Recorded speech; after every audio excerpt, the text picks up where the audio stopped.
in your brain, you're in the nuts domain. Come on in, it's about to begin. Don't wait.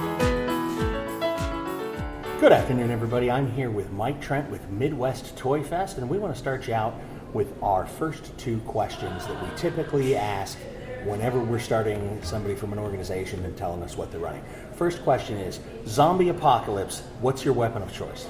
Zombie apocalypse, what's my weapon of choice? I'm going to go chainsaw, just for sheer drama and noise capacity. Just you want to be in there, hand to hand, getting it done. I want to grind some things up, and I want everyone to know I'm doing it, so... Now, the downside with everybody knowing that you're doing it is you're going to draw more zombies. Well, that's a bonus. I mean, I would walk around with a chainsaw and cut people up if it was legally allowed. So well, then we're crossing our fingers and we're hoping for a zombie apocalypse. I mean, zombie apocalypse sounds like that's a good day to me. Right. You just get to squash and saw and chop everybody up. And then when somebody looks at you like, what are you doing? You're like, seriously, what? Yeah, fair enough. Yeah. Second question. Knowing everything you know about sci-fi and fantasy, and what planet do you most want to visit? I think there's a planet in Star Trek. The name escapes me. I want to say, for some reason, it's like Rye something, but it's like a hedonism planet. Risa. And I think that would be the way to go if you've got to pick a planet. Right on. And we could delve much deeper into that, but I know where you're going. I'm with you. So you've got hedonism and violence in the two questions. I don't know what that says about me. The more I hear, the more I know you're a guy I'm going to like to get to know. So tell us about Midwest Toy Fest, what you guys have got going on, and what the event is. June 6th to 7th, 2015. Me and a couple other partners got together and thought, that we wanted to do something to kind of give back to the local geek community and put on a good time and put on the show that we wanted to see. So, we came up with this. We felt like we have a pretty well-served locally Comic-Con program now. I mean, everyone's kind of coming in and jumping on board. And we've got plenty of game conventions and we're served that way. So we thought we would do something that was kind of toy-centric.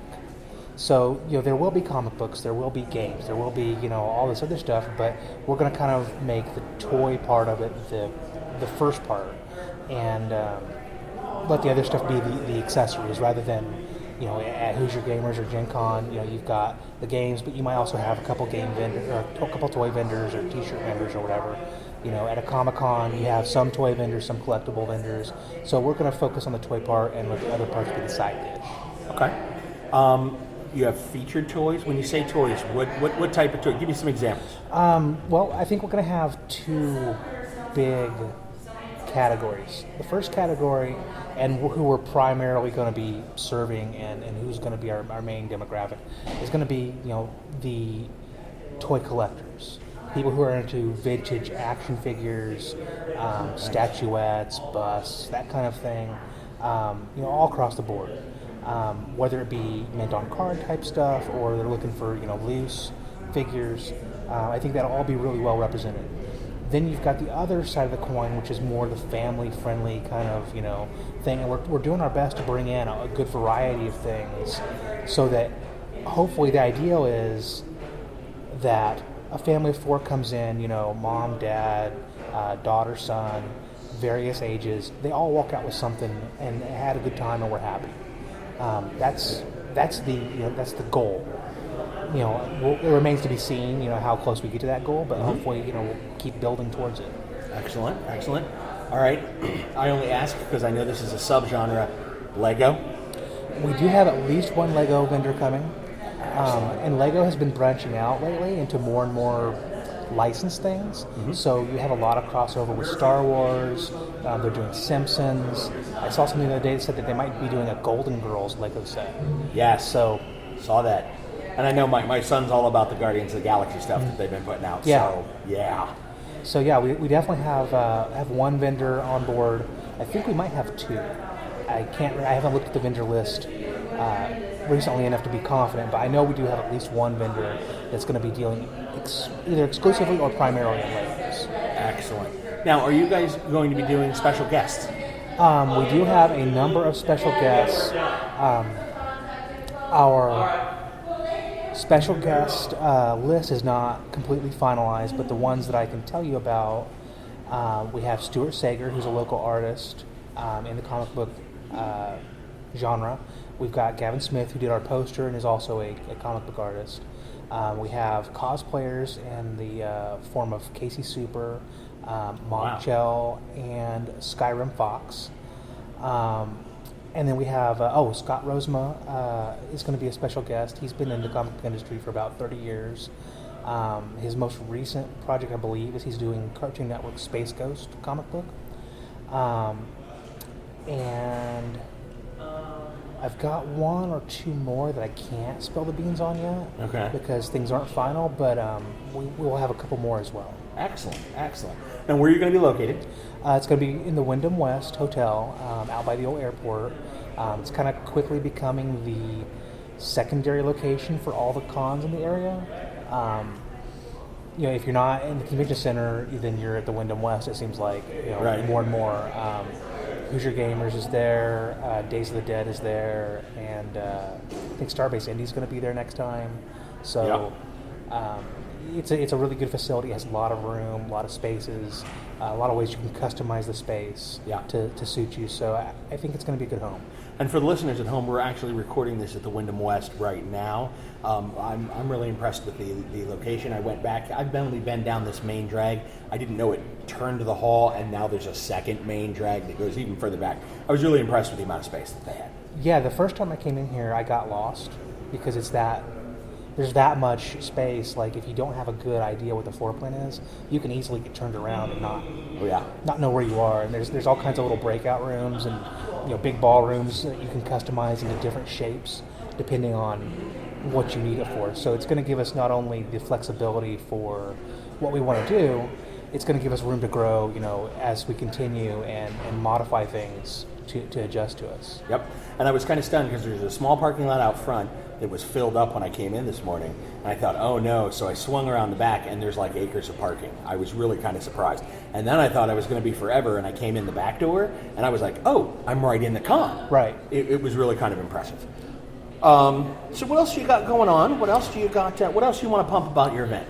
Okay, so we're going with a 2-day event. The first day we're kind of calling Preview Day, and it starts at 3 p.m. and it runs to 8 p.m. So is that starting on a Friday? That's a Saturday. That's Saturday schedule. Yes. Okay. And our take on that day is it's kind of really geared more towards the hardcore toy collector.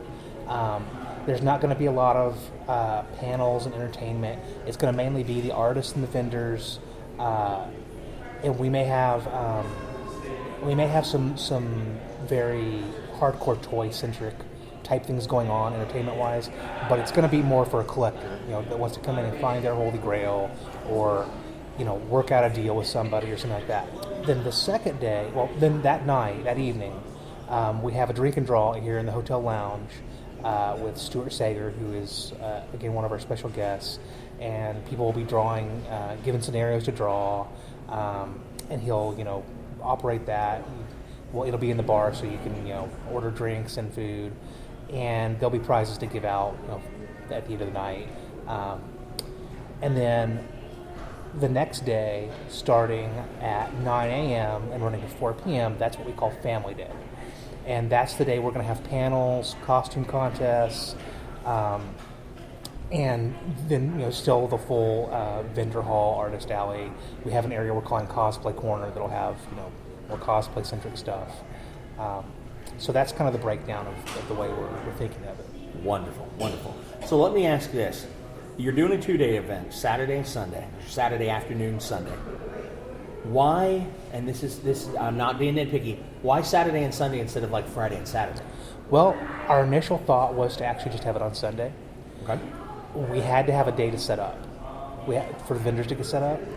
And so since we kind of felt like we didn't need a whole day for the vendors to set up, but we couldn't have it be Sunday morning because it wouldn't leave enough time. So the way it ended up, we had Saturday and Sunday anyway. So we thought, well, if we make the first half of Saturday set up for all the vendors to come in, all the artists to come in, and all that kind of thing, get everything set up to go, then we've still got this whole afternoon and evening that we can use to provide,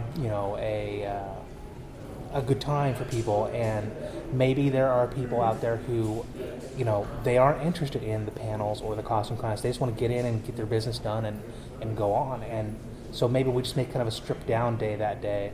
Also, we're aware that, some people have to work on the weekends. So, having some hours on Saturday and on Sunday makes it a little more accessible if you have a job where you have to work on Saturday or Sunday, or if you're going to go to church or whatever it is. Just a little bit more opportunity to come in and get some cool stuff.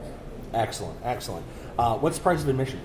Okay, so 2-day admission is $11, and if you want to come only on Sunday, that's $6. Okay. And I heard something about $1 off of the flyer. Yeah, we have flyers that we're distributing anywhere that we can.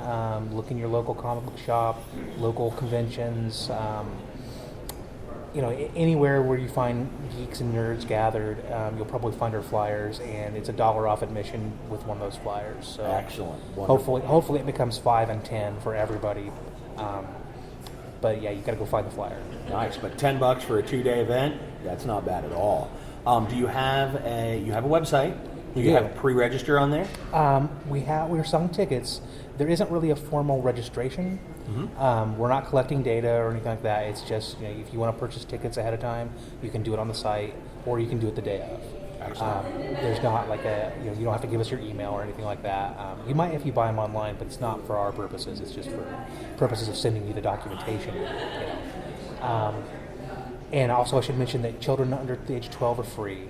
So, hopefully that family of 4 gets in, for $10 to $20. Free parking, so you don't have to worry about that like you would if you were downtown. That's another great thing about being out at the Wyndham. So yeah, we have GameStop is going to have a room. They're going to be running video game tournaments. Nice.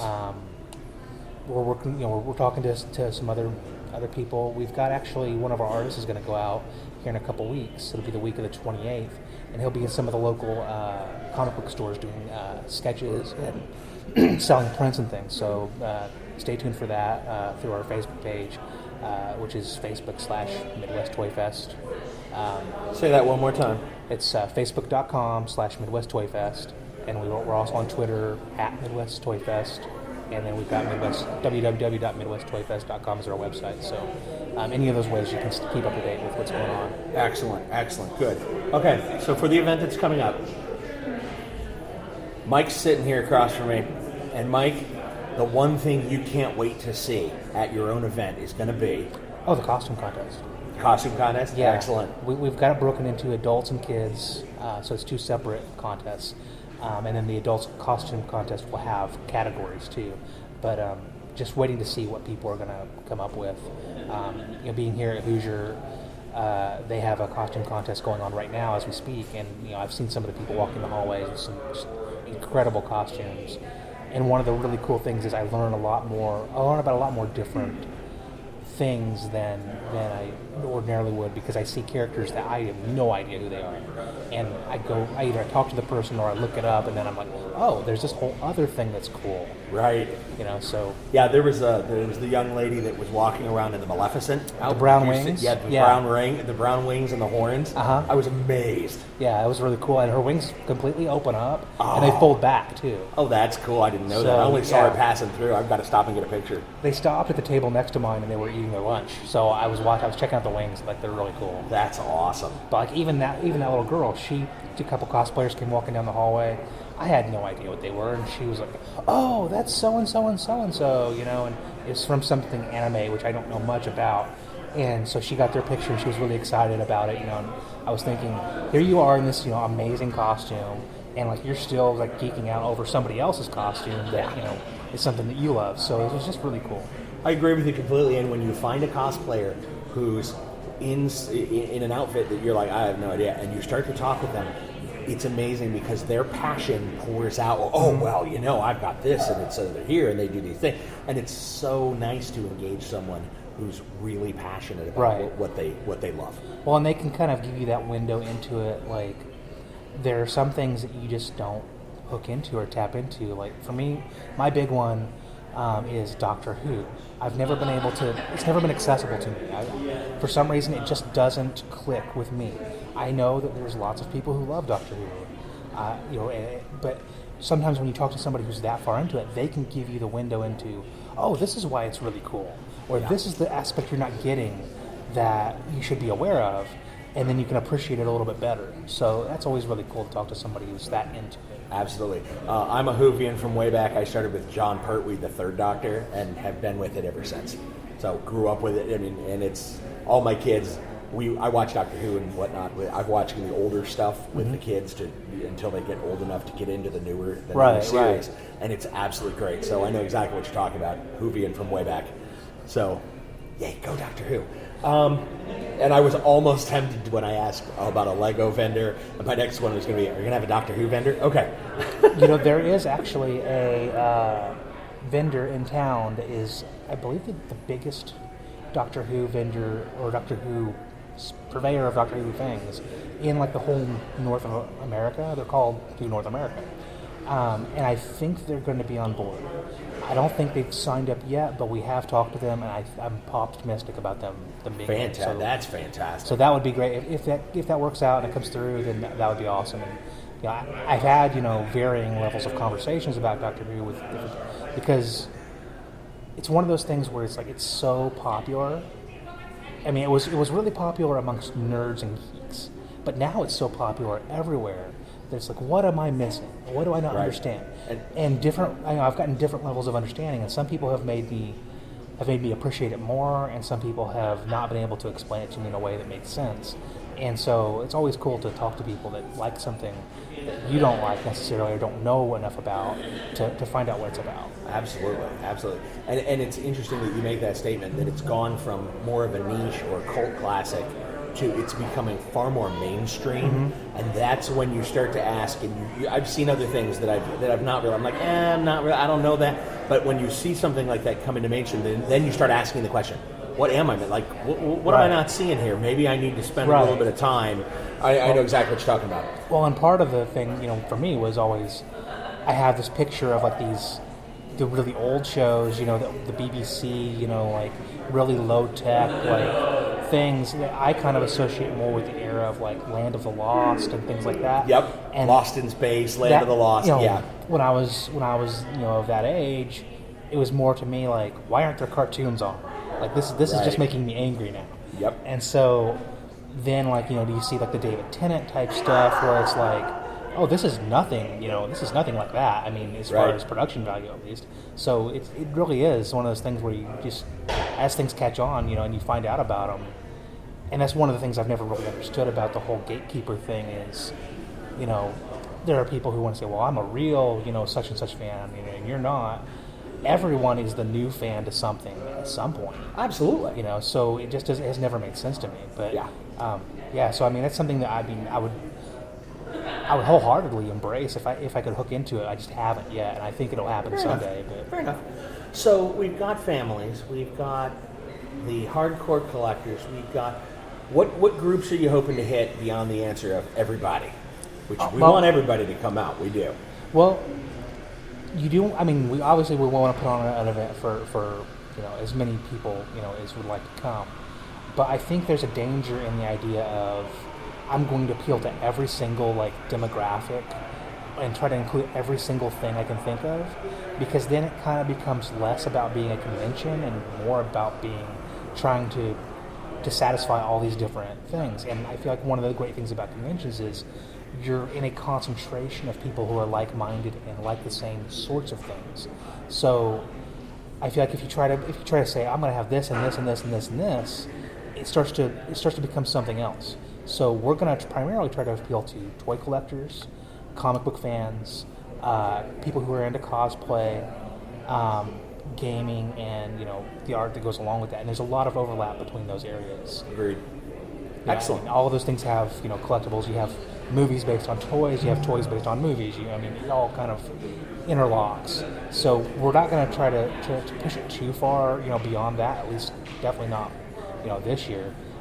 Just because we don't want to lose sight of what we're trying to accomplish for the sake of trying to get another 50 people in the door or something. Wonderful, wonderful. Understood completely. Yes, and on the Movies Made from Toys, Toys Made from Movies, the Children's Museum downtown currently has a Transformers exhibit that we went last Friday and took the kids and spent 3.5 straight hours just in that exhibit. And it was like, oh, okay, all right. We shut down the Children's Museum. It was like, oh, well, I guess we have to go home now. That's one of the things I've been promoting that on our event page. We have an event page on Facebook also. And I've kind of been putting things there for people who might be coming from out of town or a little further away. And that's one of the things I've put on there is, come in and check out the show, but hey, you know what you could also do? You could also swing by the Children's Museum, and they have this cool Transformers exhibit. Oh, yeah, and it's amazing because it's just, there are some things there that I saw that I owned when I was a kid that I got rid of subsequently that I'm like, hey, I wish I would have held on to the original Optimus Prime and the original Megatron. But the event, I mean, they've got just panels of, here's Soundwave from his beginning toy-wise all the way through. And it's just an amazing event and an amazing exhibit. But that ties right in, and it's wonderful that your Facebook page is going to say, you're coming down for the event.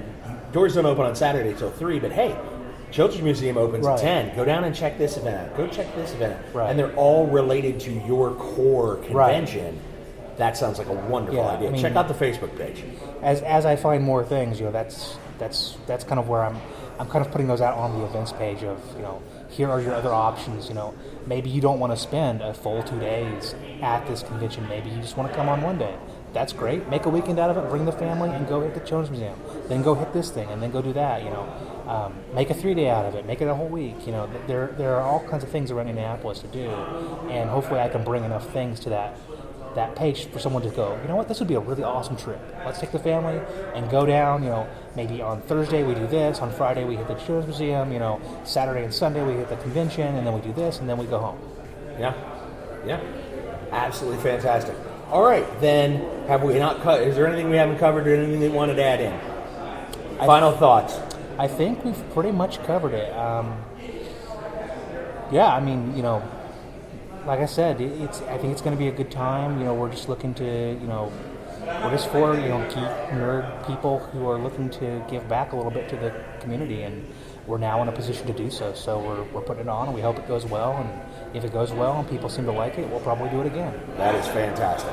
So Midwest Toy Fest, Facebook, Twitter, www.midwesttoyfest.com. Correct. Mike, thank you for your time. Thank you, sir. Wonderful. Everybody have a good weekend. Go to the con. It should be fun.